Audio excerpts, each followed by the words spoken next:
যখন একটি চরের মানুষদের ঘরবাড়ি ভেঙে যায় তখন তারা হতাশাগ্রস্ত হয়ে পড়ে। কোন চরে যাবে সেই ভাবনায় বিমর্ষ হয়ে থাকে দিনকে দিন।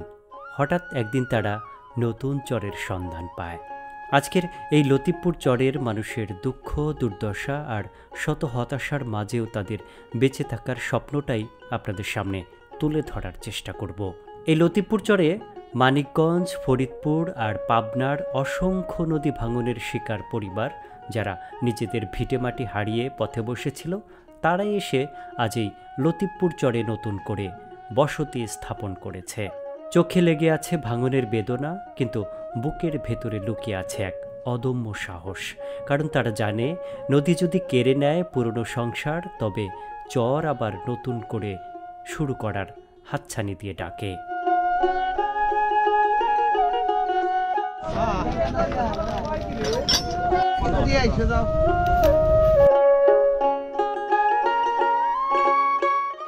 নৌকা থেকে নামলেন, এখন হাঁটতে হবে কত দূর? মোটামুটি 1 কিলো না হলে খুব একটা কম না। এত দূর হাঁটতে হইব? হ্যাঁ, এত দূর হাইটা তারপরে বাড়িতে যেতে হবে। বাড়তে যাইতে তো নৌকা থেকে ওইদিকে আগে নামার কোনো সিস্টেম নাই? না, ওখান থেকে আরো বেশি সমস্যা।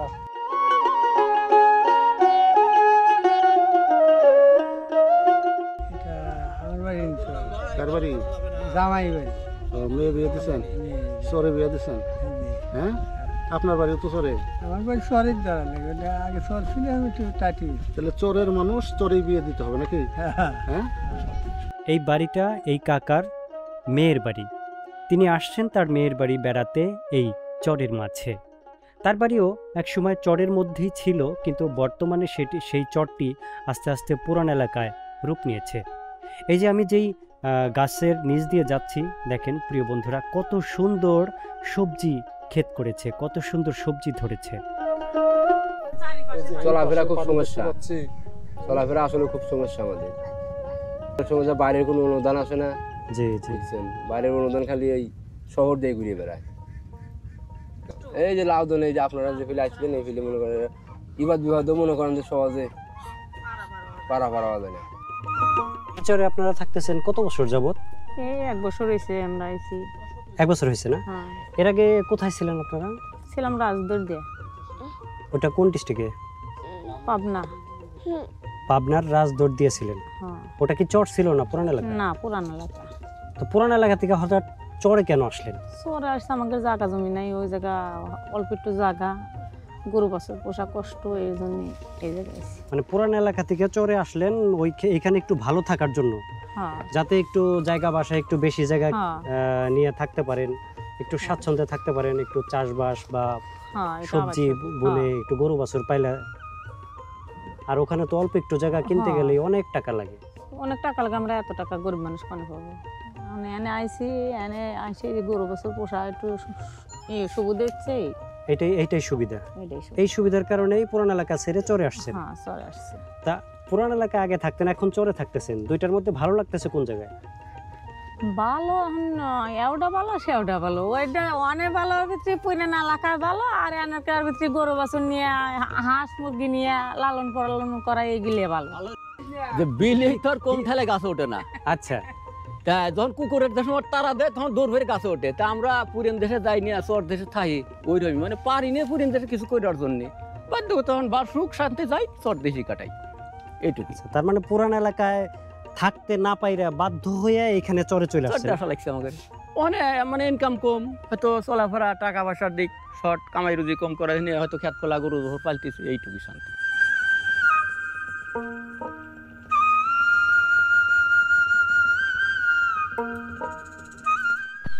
কাকিটা কি করতেছেন?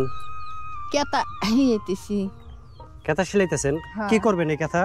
এই কেতা গাইতে চাল চুল দলি কুটুম আলি দিয়ে বিলে থোয়া লাগে, লাহা লাগে। ও আচ্ছা, ওই স্টিকুটুম আসলে এগুলো গায়ে দেওয়ার জন্য রাখেন তার না? কেতা কাপড় দিয়ে থেলি চাল চুল কমে গেলি কিছুক্ষণ না গেল কেতা লেপটা সব সময় দেওয়া যায় না। হ্যাঁ হ্যাঁ, তো খেতা এই জন্য সিলিয়ে রাখতেছেন না? হ্যাঁ,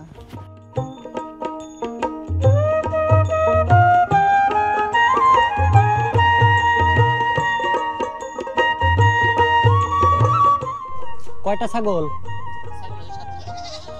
7টা ছাগল না? ঘাস আনার সাথে সাথে পাগল হয়ে গেছে সব খাওয়ার জন্য। চরের মানুষেরা গরু, ছাগল, হাঁস, মুরগি সহ সকল প্রকার গবাদি পশু পালন করে থাকে। তাদের এই পশুপালন ও ক্ষেতের ফসলই বেঁচে থাকার একমাত্র অনুষঙ্গ। বাড়িতে গবাদি পশু পালন আর সবজির বাম্পার ফলনই তাদের চরে টেনে নিয়ে আসে। চরের ক্ষেতে টমেটো, ভুট্টা, ধানসহ বিভিন্ন ফল ফসলাদির বাম্পার ফলন হয়ে থাকে।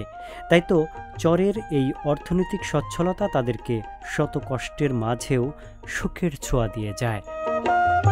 ছোট বোন বড় বোনের মাথায় বিলি কেটে দিচ্ছে। বর্তমান প্রজন্ম যেখানে ডিভাইসে আসক্ত, সেখানে এই চরের বাচ্চাগুলো খেলাধুলা, গল্পগুজব আর সংসারের কাজ করে সময় পার করে। প্রকৃত গ্রামীণ আবহ পেতে চাইলে আপনাকে এই চরেই আসতে হবে, কারণ এই চরে বিদ্যুতের ছোঁয়া নেই। সন্ধ্যা হলে তারা কুপিবাতি অথবা সৌর বিদ্যুতের উপরই ভরসা করতে হয়। যতটুকু বাড়ি গেছে অতটুকু নিয়ে এসে আবাদ করতেছে, ও আচ্ছা আচ্ছা। পিছনে এবং সামনে, এই কারণ এইটা। মানে একটা বাড়ির সামনে জায়গা রাখছে বা পিছনে জায়গা রাখছে, বাকিটুকু আবাদ করে। এই জন্য লম্বা করে বাড়ি করে। চরের বাড়িগুলো কেন লম্বা হয়? এই প্রশ্নের জবাবে কাকা বলল, চরের মানুষেরা একটি ক্ষেতের যে কোনো এক অংশে বাড়ি করে এবং অন্য অংশে তারা আবাদ করে থাকে। এই জন্য চরের বাড়িগুলো লম্বা হয় এবং চরের যে পাড়াটা সেটাও অনেকটা লম্বা থাকে। পরপর দুটো বাঁশের শাঁখো, তাই তো পার হতে খুবই ভয় পাচ্ছিলাম, কারণ শাঁখো দুটো ছিল এক বাঁশের, আর যেই বাঁশটা ধরবো সেটা ছিল খুবই চিকন এবং নড়ছিল। ভয় হচ্ছিল আবার পড়ে না যায়, তাই তো খুবই ভয়ে ভয়ে দুটো শাঁখো পার হলাম। কোনো দুর্ঘটনা ছাড়াই আলহামদুলিল্লাহ নেমে পড়লাম শাঁখো থেকে। মাদ্রাসা, স্কুল এরকম কোনো কিছুই ছিল না। এই শিক্ষা প্রতিষ্ঠানটা আসাতে আমাদের খুবই উপকারে আসছে আমাদের পাঠশালা। উপকৃত অর্থাৎ আমাদের এই ছাত্রীরা স্বরেও সরা ক খ এবং নিজের একটা নাম সাইন করা এটা জানতো না যদি এই প্রতিষ্ঠানটা না হইতো। কিন্তু এই প্রতিষ্ঠানটা হওয়াতে ওই নাম, ঠিকানা, একটা চিঠিপত্র এগুলো লিখতে ওরা আস্তে আস্তে পেরে যাবে আর কি। তো এই প্রতিষ্ঠানটা যে তৈরি হইলো, এর আগে কি বাচ্চারা কেউ পড়াশোনার সাথে সম্পৃক্ত ছিল না? না, ছিল না। আর কেউই পড়তো না? কেউ লেখাপড়া করতো না। করতো আমাদের ওই পার, নদীর ওই পার করতো। কিন্তু নদীর ওই পার বলতে কোন দিকে? এই সামনের দিকে। আচ্ছা, সেটা কি মানিকগঞ্জে পড়ছে না পাবনায় পড়ছে? ওটা পাবনার ভিতরে। পাবনার ভিতরে পড়ছে। পাবনার ভিতরে, কিন্তু এখানে 1 বছর 1.5 বছর, কেউ 2 বছর ধরে আসছে। এই ছাত্রছাত্রীরা অবসর ছিল লেখাপড়া থেকে। কিন্তু এই প্রতিষ্ঠানটা হওয়াতে আমাদের পাঠশালা খাটচর, ঢালারচর, বেড়া পাবনা, এটা হওয়াতে আমাদের ওই ছাত্রছাত্রীদের লেখাপড়া এখন সহজ হয়ে গেছে, আমাদের সকলের জন্য উপকৃত আর কি। খাড় চর, লতিপুর চর পাশাপাশি হওয়াতে এই দুই চরের শিশুরাই এখান থেকে শিক্ষা গ্রহণের সুযোগ পাবে। অত্যন্ত শ্রদ্ধা ও ভালোবাসা জানাতে চাই বড় ভাই মহসিন আল হাকিম ভাইকে তার এই বিদ্যুৎসাহী উদ্যোগের জন্য। তার এই উদ্যোগের কারণে অনেক শিশুরা যারা এতদিন শিক্ষা বঞ্চিত ছিল, যারা আজীবন হয়তো নিরক্ষরই থেকে যেত, তাদের ভিতরে শিক্ষার আলোটা পৌঁছে যাবে। মোহাম্মদ আশরাফুল ইসলাম, আমার বাবার নাম মোহাম্মদ মোতাহার মোল্লা। আমার বাড়ির গ্রাম হলো পাত্রাইল, থানা চৌহালি, জেলা সিরাজগঞ্জ। আমি এখানে 19 থেকে 20 বছর যাবৎ এই চরবাসীর সাথে, মানুষদের সাথে জড়িত। আমি মসজিদের ইমাম। এই যে সামনে মসজিদ দেখছেন, তবে এই স্কুলের এখন আমাদের একটু কাজ বাদ আছে। সে কাজটা হলো এই স্কুলটা যদি আমাদের নিচের ফ্লোরটা একটু পাকা হইতো, এজন্য আমরা খুব আশাবাদী আছি আর কি। কোনো ভাই যদি, প্রিয় দর্শক, আমরা এটাও দেখাচ্ছি যে স্কুলের ফ্লোরটা যে আসলে কাঁচা, সেই কাঁচা অংশটা আমরা দেখাবো।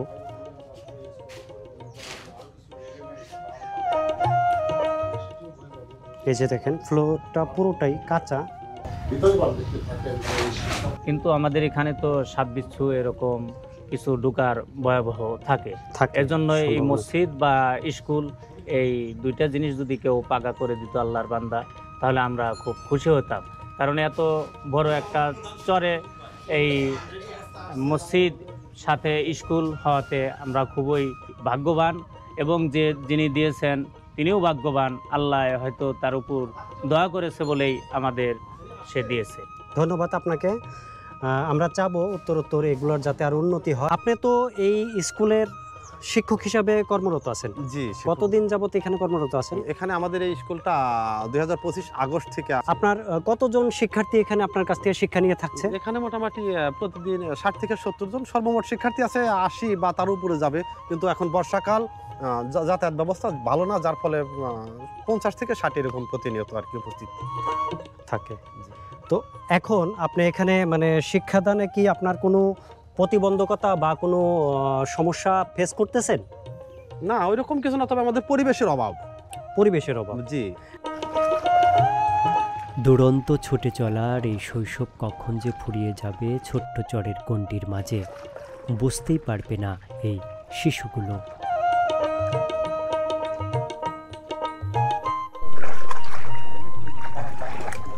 এক পাড়া থেকে অন্য পাড়া যেতে হলে কাদা, পানি আর বাঁশের সাঁকো পার হয়েই তবেই যাওয়া সম্ভব। আমরা সবাই পানি ও কাদার মাঝেই প্যান্ট গুছিয়ে এগিয়ে চললাম। সত্যি এ এক দুর্গম যাত্রা।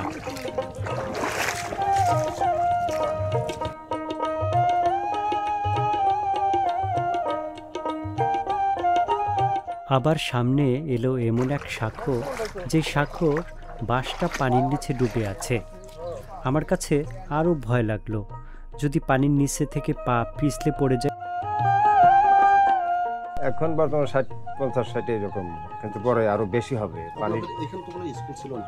না, স্কুল ছিল না বলেই তো তাদের কাছে কাকতালীয় মিনতি করার পরে তাদের দয়া হয়েছে, ইনশাল্লাহ তার দয়ায় আমরা এই সাহায্যটা পাইছি। আমাদের ছেলে ফেলে অন্ধকার থেকে একটু আলো পাবে, এটা আমরা বড় আশা করছি বা হচ্ছে।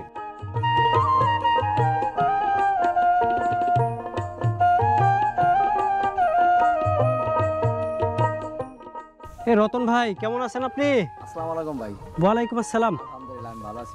আপনি কি এই চরে কি আসছেন, কি ই করার জন্য, বেড়াইতে না ভিডিও মেক করার জন্য, কি জন্য আসছেন? ভিডিও করতে আসা। আচ্ছা। পাশাপাশি আসলে দুর্গম চরে মানুষের সুখ দুঃখ কষ্ট এগুলা নিজেরা দেখি, আবার নিজেকেও উপভোগ করাই। এইখানে এসে আপনার সাথে দেখা হয়ে গেল। এইটা হলো লতিফপুর চর। লতিফপুর চর। এই যে চরগুলোতে আপনি কি মানে কন্টেন্ট ক্রিয়েট করার জন্য আসছেন নাকি অন্য বেড়ানোর জন্য? না, সম্পূর্ণ আসলে এই মানুষের সুখ দুঃখ কষ্টগুলো তুলে ধরার জন্য, আসলে কন্টেন্ট তৈরি করার জন্য এখানে আমার আসা। আচ্ছা আচ্ছা, যাকে এখানে এসে আপনার সাথে দেখা হয়ে খুবই ভালো লাগলো। আমরা আসলে যারা কন্টেন্ট ক্রিয়েটর, আমরা তো বিভিন্ন চরে ঘুরে বেড়াই, মানুষের সুখ দুঃখ তুলে ধরার চেষ্টা করি। যাকে বলে এক কথায় দুর্গম চর, যমুনার তীরে। এই যমুনার তীরে মানুষের যে কতটা কষ্ট, কতটা এখানে মানুষ, রাস্তাঘাট নাই, গাড়ি ঘোড়া নাই, কোনো চলাচলের ব্যবস্থা নাই, মরুভূমির মতো যখন পানি থাকে না শুকনা মৌসুমে, শুধু মরুভূমির মতো, চতুর্দিকে শুধু বালু আর বালু, তখন ঘোড়া গাড়ি ছাড়া চলাচলের ব্যবস্থা নাই। এখানকার মানুষ এতটা কষ্ট করে, বা এতটাই দুর্গম এলাকা যেখানে প্রতিনিয়ত যুদ্ধের সাথে তারা সংগ্রাম করে এখানে জীবনযাপন পার করে, যার কারণে এখানকার মানুষের কষ্ট দুঃখ দেখলে আমার এতটাই খারাপ লাগে। এই দৃশ্যগুলো আমি তুলে ধরার জন্য বারবার আমি দুর্গম চরে আসি। এই যমুনার তীরে, পদ্মার তীরে মানুষ, বাড়ি ভাঙা মানুষ, যেখানে মানুষ চলাচল করে প্রতিনিয়ত যুদ্ধের সাথে, শুকনো মৌসুমে ঘোড়া গাড়ি, অন্য কোনো ব্যবস্থা নেই, মাইলের পর মাইল পেরিয়ে তারপরে হাঁটার মাধ্যমে পায়ে হেঁটে তারপর চলাচল করে থাকে। এবং কি অন্যান্য সময় এইখান থেকে কমপক্ষে 10 কিলোমিটার 15 কিলোমিটার পরে দূরে গিয়ে বাজার করে থাকে এখানকার এই মানুষগুলো। এবং বর্ষা মৌসুমে শুধু 24 ঘন্টায় একবারই নৌকা পাওয়া যায়, এছাড়া কোনো নৌকার কোনো ব্যবস্থাই নেই এখানে।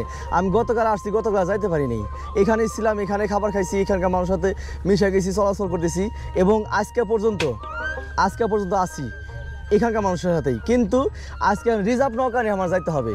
তাহলে আপনি আমার বিষয়টা যে ভাইবা দেখেন, যে আমি যদি এখন রিজার্ভ নৌকা নিয়ে যাই, একটা মানুষ যদি স্ট্রোক করে অথবা প্রেশার ওঠে, এখানকার যারা বয়স্ক মুরব্বী আছে, অথবা একটা বাচ্চা পোলাপানের সমস্যা হলো, তাহলে এখানকার মানুষ কিভাবে ডাক্তারের খোঁজ পাবে, কিভাবে ডাক্তারের কাছে যাবে, কিভাবে? আমি গতকালে আসতে পর্যন্ত যাইতে পারিনি। তাহলে এখানকার মানুষ তাদের চিকিৎসাটা কিভাবে পাবে? আর স্কুল কলেজে তো কিছুই নেই, কোনো ব্যবস্থাই নেই, কোনো অন্য কোনো ইনকামের রাস্তা নাই, কোনো কিছুই নেই। শুধু কিছু জমি আছে যেখানে প্রতি সরকারি বা খাট জমি যাকে বলেন, ঠিক আছে, সেই জমিতে তারা গরু ছাগল লালন পালন করে কর্মজীবন লিপ্ত থাকে। কিন্তু এখানকার মানুষ এতটাই দরিদ্র, 1 বিঘা 2 বিঘা বা কয়েক শতাংশ জমি পুরান দেশে কিনে নিব এই সামর্থ্যটা নাই, যার কারণে এখানকার মানুষ এক চর থেকে আরেক চরে, আরেক চর থেকে আরেক চরে, এইভাবেই 5 থেকে 10 বার নদী ভাঙার পরে এই চরে এসে মানুষের বর্তমান অবস্থা নিয়েছে। এইভাবেই এই খেটে খাওয়া মানুষগুলো পরিশ্রম করে যুদ্ধের সাথে বর্তমানে বাঁচতেছে এই দুর্গম চরে। বর্ষার পানিতে ঘাসের সংকট দেখা দিয়েছে, তাই তো চরের মানুষেরা অনেক আগে কেটে রাখা পচে যাওয়া ঘাসগুলো পানিতে ধুয়ে গরুকে খেতে দিচ্ছে। পাবনা জেলার আমিনপুর থানার দুর্গম একটি চর, আর আজকে আমার সফর সঙ্গী হয়ে আসছেন আমার এক ছোটো ভাই, অত্যন্ত ভালো একজন কন্টেন্ট ক্রিয়েটর। তিনিও চরের ভিডিও করেন, আমরাও চরের ভিডিও করি, চরের মানুষের সুবিধা অসুবিধাগুলো আমরা তুলে ধরি। তিনি তার একটা ইউটিউব চ্যানেল আছে, সুমন ডকুমেন্টারি চ্যানেল, সেই চ্যানেলেও এই চরের মানুষের ভিডিও আপনারা দেখতে পাবেন। আসলে আমাদের কাজের সার্থকতা তখনই আসে যখন আমরা আপনাদের ভালোবাসা পাই, আপনাদের উৎসাহ উদ্দীপনা পেলেই কিন্তু আমরা আমাদের সামনের পথগুলো আমরা সুগম করে চলে আসার চেষ্টা করি। সেই হিসাবে একটা চরের ভিডিওতে আপনারা সহজেই দেখতে পান, কিন্তু এটার মধ্যে কত স্ট্রাগল, কত ত্যাগ তিতিক্ষা লুকায়িত রয়েছে সেটা কিন্তু আমরা উপলব্ধি করি। এই সুমন তার সুমন ডকুমেন্টারি চ্যানেলে এই চরের ভিডিও বানান, অত্যন্ত ভালো মানের ভিডিও বানান। আপনারা ইচ্ছে করলে তার চ্যানেলে গিয়েও সেই চরের ভিডিও দেখতে পাবেন। আপনাদের উৎসাহ পেলেই কিন্তু আমরা আরও ভালো কাজের উৎসাহ পাই, সেই হিসাবে তার ভিডিও আপনারা দেখবেন। তাই চোরটাতে কোনো ক্ষতি করে না। বিশেষ করে এই ঝুঁকিটা বেশি বিরাজমান হলো এই যে বন্যা বসে না? হ্যাঁ, বর্ষার সময় বেশি। বর্ষার সময় চোর ডাকাতে বাড়ির কাছে নদী ট্রলার সাফাই দিয়ে আপনার নেয়, মানে গরু বাছুর রাত্রে নিয়ে যায়। তবে আমরা সচেতন থাকি, সবসময়ের জন্য পাহারা থাকি, এই জন্য ক্ষতি হয় না, তা মাঝে মধ্যে ক্ষতি হয়। এমনি ডাকাত বা চোর আতঙ্ক কি সারা বছরই থাকে না শুধু বর্ষা মৌসুম? না, সারা বছরই টাকটুক থাকে, কারণ কিছু কিছু চোর আছে, দেখা যায় 5টা নিয়ে গেল, 2টি নিয়ে গেল ঘরের সাইডে দিয়ে, ঠিক আছে, চোর সেটা। আর ডাকাতের দেখা যায় বর্ষার সময় বেশি ভয় হয় ডাকাতে। এই 1 বছরের মধ্যে চোরে বা ডাকাতে কোনো রিপোর্ট আপনার এলাকা আছে কিনা? না, 1 বছরের ভিতর কোনো চোর ডাকাত এরকম আসে নাই, কারণ মেলা মেলা যাতে শুনি যে হয়তো নিচে, কিন্তু আমার এই জায়গায় আসে না, আমরা পাহারা দিয়ে দেখে হয়তো নাও নিতে পারি। দুর্গম চরে, চল আমরা লতিফপুর চরে আজকে আসছিলাম। তো লতিফপুর চরে বড় ভাই শফিক ভাইয়ের সাথে আমি আজকে তার সফরসঙ্গী হয়েছিলাম। তো ভাইয়ের সাথে পুরা চরে যে সময়টুকুন আমরা স্পেন্ড করেছি, তো আমি বলবো যে এইটা আমার চর লাইফে যত ভিডিও করছি তার মধ্যে আজকের এই সময়টা আমার একটা গোল্ডেন টাইম বলবো আমি। কারণ ভাইয়ের সাথে আমার মিশে আমার এত ভালো লাগছে যে আজকের এই টাইমটা, পুরো টাইমটা আমি জাস্ট এনজয় করছি, যে এত ভালো একটা টাইম পাস করছি আজকে ভাইয়ের সাহচর্যে। সে একজন অমায়িক মানুষ, as a brother, as a guide, কারণ সে ভাই এই ভিডিওর জগতে আমাদের অগ্রস, সেজন্য আমাদেরকে প্রত্যেকটা পদপদেই তিনি আমাদেরকে বিভিন্ন গাইডেন্স দিয়ে থাকে যে আসলে কীভাবে কী করতে হয়। তো এই দিক থেকে বলবো যে আসলে ভাইয়ের কোনো কিছুর কমতি ছিল না আমাদেরকে ভালোবাসা জানানোর।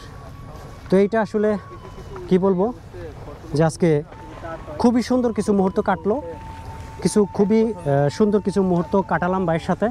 মূলত যে জিনিসটা হচ্ছে সেটা হচ্ছে আমরা তো চরে বিভিন্ন মানুষ নিয়ে চলাফেরা করি, আমাদের সাথে অনেকজনের সফরসঙ্গী হয়। আজকে যে আমার ছোটো ভাই আসছে সুমন ডকুমেন্টারি চ্যানেল, যা আগেই বললাম, ও অত্যন্ত ভালো ভিডিও বানায়। আর চরের ভিডিও আমরা কষ্ট করে বানাই, আমাদের আগ্রহ দিবেন, আগ্রহ বেশি করে আগ্রহ দিলে আমরা সেই আগ্রহ নিয়ে সামনের দিকে অগ্রসর হব। সেই ক্ষেত্রে আপনারা ভিডিও দেখবেন, ভিডিও দেখার পর লাইক কমেন্ট শেয়ার করবেন, বিশেষ করে শেয়ার করে আমাদের সামনে পাশে থাকবেন।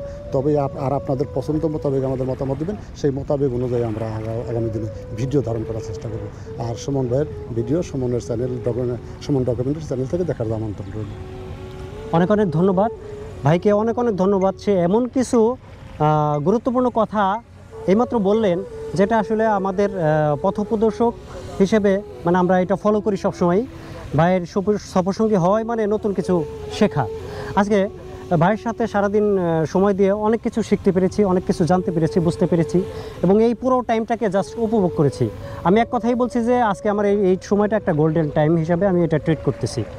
তো ভাই দর্শকদের উদ্দেশ্যেও কিছু বলছে যে আপনারা যারা আমাদের রেসপেক্টেড ভিউয়ার্স আছেন, প্লিজ আমাদের এই চরের ভিডিওগুলো যারা আমরা অনেক কষ্ট করে আপনাদের সামনে এই ভিডিওগুলো তুলে ধরি, সেগুলোকে একটু বুস্ট আপ করার জন্য জাস্ট আপনারা লাইক করবেন, কমেন্ট করবেন। যদি ভালো হয় সেটাও কমেন্টে জানান, খারাপ হলে সেটাও কমেন্টে জানান। তাহলে কি হবে, আপনাদের এই কমেন্টের কারণে আমরা হয়তো ভিডিওটা পরবর্তীতে আরেকটু ভালো করার চেষ্টা করব। কি ল্যাকিংস আছে সেটা তুলে ধরলে আমরা সেই জিনিসগুলো অ্যাভয়েড করে ভালো কিছু উপহার দেওয়ার চেষ্টা করব। চরের মধ্যে যে চড়াই উতরাই থাকে সেগুলো কিন্তু আমরা এই প্রতিকূল অবস্থার মধ্যেও আমরা চরে আসি শুধু মানুষের সুখ দুঃখ তুলে ধরার জন্য, এবং এই মানুষের সাথে মিশে আমরা কিন্তু সেটা উপলব্ধি করি যে আসলে এই যে তারা যে কি কষ্টটা করতেছে, আসলে মানুষের সাথে ভেতর থেকে না মিশতে পারলে তাদের দুঃখ কষ্টটা কিন্তু পুরোপুরি বোঝা যায় না।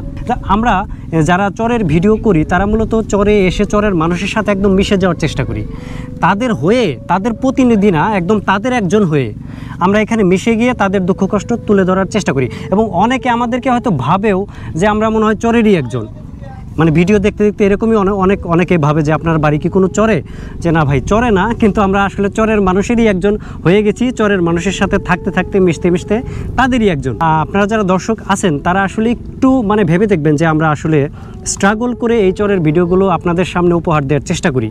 আপনাদের যদি সেই সুচিন্তিত মতামত আপনাদের কমেন্ট বক্সে রেখে যান, যদি ভালো হয় সেটাও, খারাপ হলে কি করলে ভালো হবে সেই পরামর্শটাও আশা করি আমাদের এই কমেন্ট বক্সে রেখে গেলে আমাদের জন্য সামনে এগিয়ে যাবার পথগুলো আরও সুগম হবে বলে আশা করি। তো সবাই ভালো থাকবেন। এই দুর্গম চর থেকে এখানেই আজকের মতো এই ভিডিও শেষ করছি। আবার দেখা হবে অন্য কোনো চরে, অন্য কোনো জায়গায়। ততক্ষণ পর্যন্ত সকলে ভালো থাকবেন, সুন্দর থাকবেন, সুস্থ থাকবেন। আল্লাহ হাফেজ।